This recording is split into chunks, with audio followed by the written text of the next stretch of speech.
Hello, everyone, and welcome back. I'm your host, Veteran Mountain Man. So, I've been seeing a lot of different news reports and things from the AP and such talking about the fastest demographic of concealed handgun licenses. And right now, that huge growing population is women for the most part. Now, many in the AP and many in the very progressive side of things are very confused by this. They don't really understand why women are getting their concealed handgun licenses. They don't understand why women would want a concealed handgun license. Of course, many of these same people would much rather take all of the semi-automatic pistols off the streets and would have you, dealing with criminals with sticks and stones. The whole reason that women are upping their number of concealed handgun licenses is because more and more women are actually learning about guns.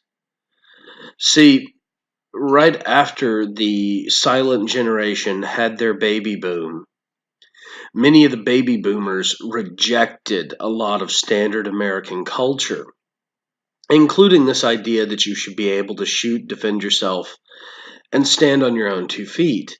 It's one of the reasons we had the Haight-Ashbury and the push towards welfare and all of that stuff occur. Now, one of those things was the act of concealed carrying in order to defend yourself against an unknown attacker. And, that seems kind of overkill. I mean, we've got the police, we've got yada, yada. Nobody needs to be able to do that, was the argument made. But the truth is that you don't have the police. You don't have a huge amount of security. Most of us aren't Mark Zuckerberg and can't afford $20,000 a day for our own private militia.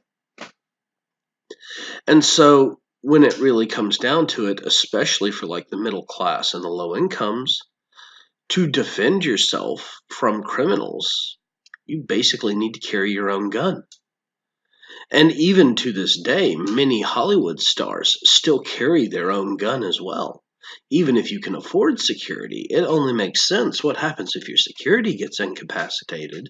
You still need to defend yourself. So I actually support this movement of a large number of women getting their concealed handgun license. I support anyone who's not a felon to get their concealed handgun license. Why? Because I think it's a smart, responsible thing to do. Now, there's a caveat to that. If you cannot bring yourself to fire at an attacker and use the gun responsibly, don't do it. Don't.